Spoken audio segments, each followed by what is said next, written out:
For 17 years it was there, intact, ignored, protected by silence. Today we're going to open the safe that kept the most uncomfortable evidence in the Madeleine McCann case. And when you discover what was inside, you might understand why so many people did everything to ensure this never came to light. You know that closet in the back of the room that everyone pretends not to see? The one with the stuck door with the key that nobody looks for. That was forgotten, but not by accident. You feel there's something inside. That opening it changes everything, but for some reason nobody approaches. The Madeleine McCann case has one of those, except instead of a closet, it's a safe. Literally. A safe within the case file, locked with a type of silence that doesn't come from doubt, but from fear, from discomfort. Because what's stored there is not supposition, it's proof, technical, forensic, recorded, and even so ignored. This proof existed, it's documented, it was examined. It's not in the imagination of social networks, it's in the official case file. And still, for almost 2 decades, nobody used it. Nobody mentioned it in documentaries. Nobody included it in the dossiers. Nobody dared turn the key. Why? Because it points to a place where nobody wanted to look. Because it interferes with alibis previously considered perfect. Because it raises names that were protected. And because, if it's acknowledged, the castle crumbles. The question was never, is there a clue that would change everything? The real question is, why, when this clue emerged, did they choose not to see it? Today, you'll see what they left behind. And perhaps for the first time, realize that the greatest mystery of the McCann case was never the disappearance itself, but the silence around a single piece, a piece that wasn't lost. It was locked away. Imagine being the expert who finds something strange behind a sofa, a trace, a trail, something that technically should open a new direction in the investigation. You record it, send it for analysis. The answer comes, there's compatibility. It could be relevant. You deliver the report. Wait for the next step, but the step never comes. The paper goes back to the drawer. This is the pain nobody sees. Because while the world discussed theories, unlikely culprits and edited versions, there was a truth suffocated not by lack of means, but by excess of risk. And this choice cost time, cost direction, cost justice. Whoever decided to forget knew what they were erasing. This video won't show you a new theory. It will open the safe, and when light hits what was stored inside, you might realize that the problem was never the lack of evidence, but the fear of what they reveal. If this touches you, stay. There are things you can only see in the dark. Night had already turned to dawn when they entered apartment 5A. The dogs were restless. One of them suddenly stopped behind the living room sofa. The other came after. And then it barked, 3 times, sharp, direct. There in that tight corner an odor was registered, and along with it, a biological trace, small, almost invisible, but sufficient for DNA analysis. The report came out days later. There was a partial match with Madeleine McCann's genetic profile. This report entered the case file, with signature. With protocol, it was filed with the correct number. It exists, it's there. But instead of setting off an alert, it was simply set aside. No new warrant was issued. No interrogation was redone. No scene was reconstructed. And most impressive, this evidence isn't even cited prominently in British reports. The explanation? Officially, it wasn't conclusive. But here begins the real discomfort. Dozens of other cases worldwide used partial DNA as starting points for investigations, including in the UK itself. So the problem wasn't the evidence itself, it was what it threatened, because this sample, if taken seriously, would force reopening the timeline of that night, would force reviewing the adults' movements, would put pressure on versions that until then were accepted without challenge. And perhaps most uncomfortable of all, this evidence appeared precisely when the climate between Portugal and the UK was already in ruins. Cooperation between police forces was fragile, the behind the scenes was tense, and there was a declared fear of turning parents into public suspects before the entire world. Silence then became politics, and the draw a choice, because confronting the evidence was confronting the narrative. In the following months, everything that could make the evidence too relevant was diluted. Internal conversations between investigators and diplomats began leaking in fragments. One of them, recorded by Portuguese officials, said the following: "It's not convenient to follow this path now. The press wouldn't sustain it." This phrase is a watershed. It doesn't speak of justice. It speaks of image, of convenience, of calculation. Truth there was no longer a search, it was a risk. And in this suffocating environment, the evidence was officially considered without probative value. But it was never invalidated, just ignored. Meanwhile, Madeleine's parents returned to the spotlight, this time as victims of media pressure. The tone changed, coverage softened, and, discreetly, the most compromising documents began disappearing from the public narrative. They weren't erased from the case file but were never shown again, as if they were locked in a safe. And they were.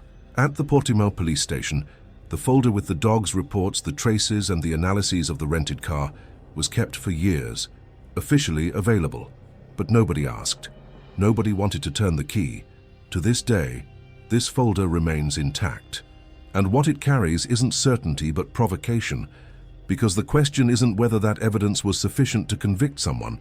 The question is, why didn't anyone want to test it thoroughly? And here, perhaps, lies the biggest crack in the entire McCann case, because time, when it doesn't erase, exposes. And what this time showed is that there was indeed a concrete piece, a piece that could have changed the course of the investigation, but it was treated as if it didn't exist.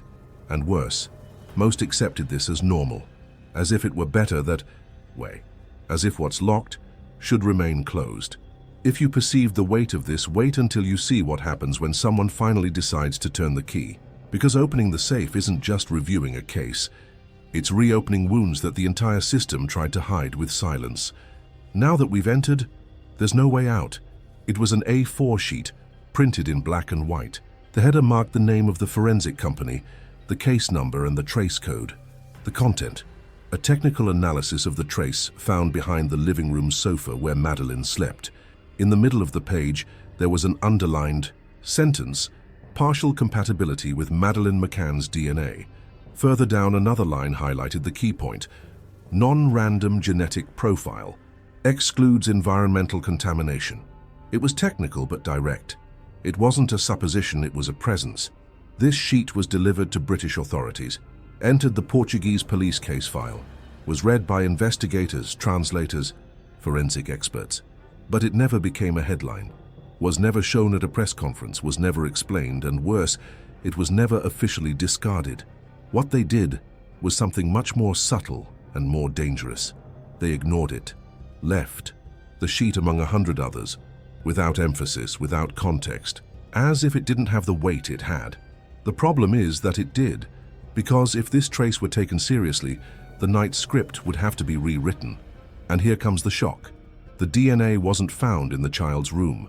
It was behind the sofa. That same sofa that, according to the official version, nobody ever touched. And more, this same trace appeared in another place, in the trunk of a car rented days later by Madeleine's own parents.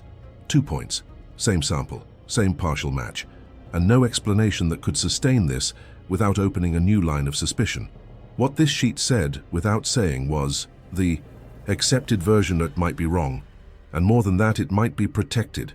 But admitting this, you would open a box that nobody was prepared to face, a box with names, times, and choices that were never truly questioned.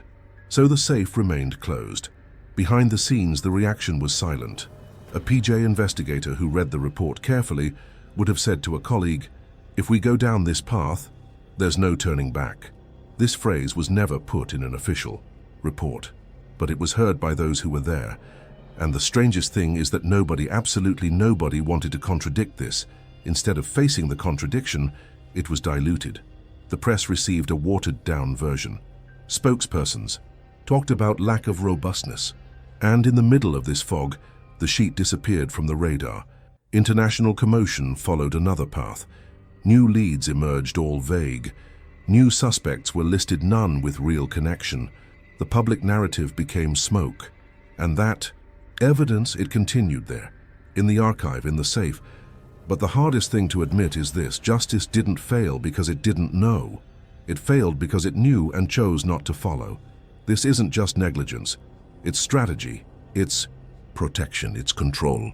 And here enters the point nobody wants to face. When the system chooses which truth can be told, the real truth becomes a threat. Nietzsche said that silenced truths rot and contaminate. And perhaps that's exactly what this sheet represents. Not certainty, but a silence that has already begun to corrode everything around it. Because even locked away, it speaks. Even forgotten, it disturbs. Opening this safe isn't just a symbolic gesture. It's a direct challenge to the silence pact that was made between institutions, between countries, between convenient versions. You know, there are things we don't want to discover. Not because they hurt, but because once we see them, we can no longer pretend. This sheet left me like that. Like someone who found the key by accident and now can't help but open it. And what happens when this sheet, finally, is read aloud? When silence becomes sound, that's when history changes forever. And there's no going back. The sound was dry, metallic. The key turned with a slight click and stopped at the exact point. A subtle sound of gears releasing, followed by a muffled click, and the safe opened. Inside, no movie scene. Just a beige folder, with the flap folded inward and the old Portuguese police seal in the corner. Common paper, faded label. But the content, that, yes, was anything but common. When removed and placed on the table, the folder made a light, sound but full of weight, as if the air in the room had changed. The investigator handling it said nothing, just looked at the other and murmured, in a tone almost of someone carrying guilt, "It was here all along." This was the first moment. It was officially confirmed that the evidence had never been discarded. It simply stayed there, untouched, for 17 years. The most direct document about the trace behind the sofa, the sample found in the car, the genetic comparison that was classified as inconclusive but never invalidated. Everything was there, sealed, recorded, and ignored, not because it was weak, but because it was too strong. From there, it wasn't about what the evidence said anymore. It was about what the silence around it built, an entire wall made not of lack, but of fear. Some truths don't disappear. They are muffled with such zeal that they end up seeming like legends. But when they return to light, the pain isn't just for everything they show. It's for everything that could have been different if they had been heard before.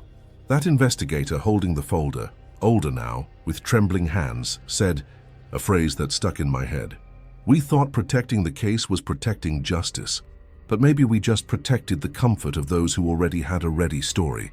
This is the point where characters change, not with speeches, but with silence.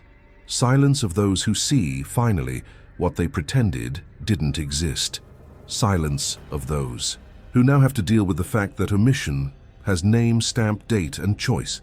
The system didn't ignore by mistake. It calculated, weighed, and preferred to lock away. Because this evidence had a problem. It didn't serve the official version. Worse, it threatened to dismantle it. And what would come after that might be even harder to face. So what was seen was justice that didn't fail due to incompetence. It failed due to convenience. And here comes the part that perhaps hurts most. The evidence is there, can be read, can be analyzed, but it doesn't guarantee reopening. Doesn't automatically change the course of history. Because truth alone doesn't move the world. What moves is who chooses to see.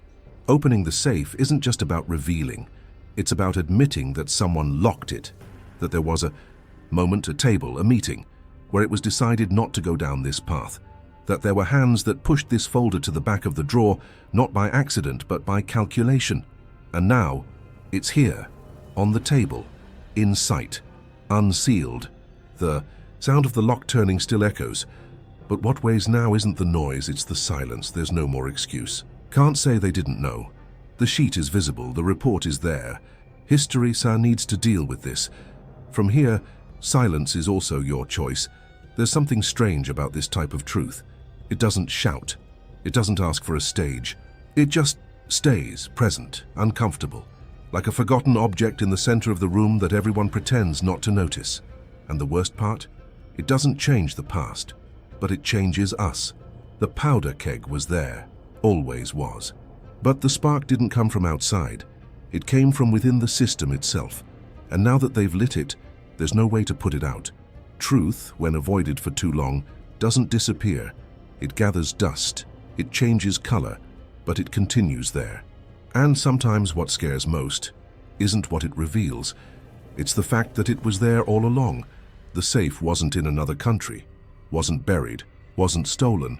It was in an official building, in an archive corner, between folders and protocols, with label, case number, signature, everything proper. Just didn't have what mattered most, willingness to be opened. And this might be the part that left me most uneasy. Because we're not talking about a journalistic scoop, nor an obscure theory someone posted on a forum in 2007. We're talking about evidence, documented evidence, technical, recognized, but that was ignored as if it had been scribbled on a napkin. You know what this made me think? That the world isn't divided between what's truth and what's lie, but between what's said and what's locked away. And this scares me more than any conspiracy, because if even real evidence, recorded, documented, can be set aside because it's too uncomfortable, then the question is no longer, why didn't they find the truth? The question is, who decides what we can call truth? When I started putting together this video, I thought I was going to tell a story about forgotten evidence. But the truth is I went into something deeper, more uncomfortable, because the more I read, the more I realized that the forgetting wasn't an accident. It was a decision.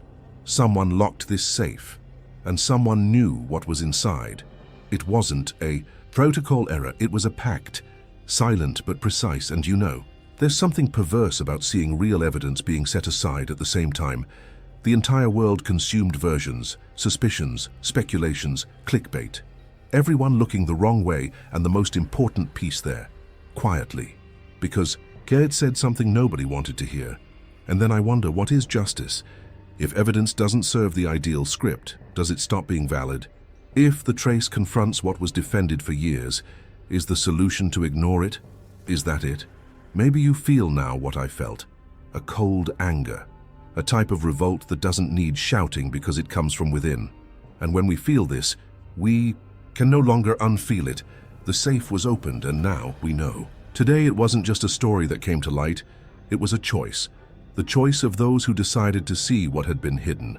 And honestly, if this video did something inside you, no matter the size, then you didn't see this by accident.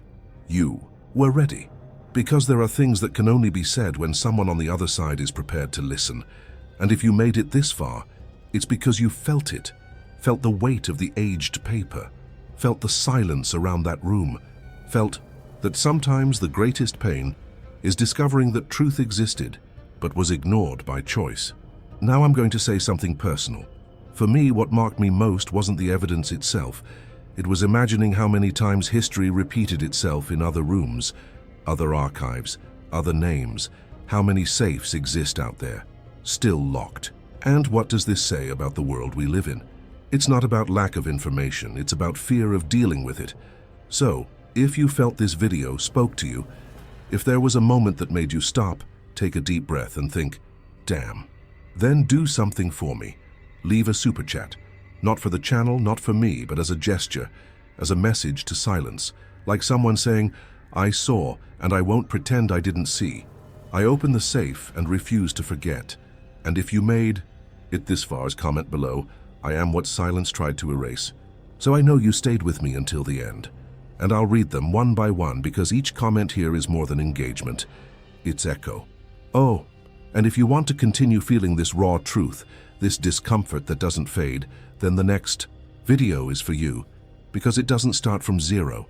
It starts exactly where this one ended, with the question nobody dared ask, about the other evidence that was also forgotten, and that one might disturb even more.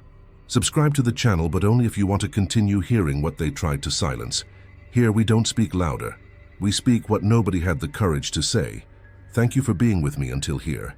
It was a video, yes, but it was also a gesture. And now the story is also yours, silently until the next safe.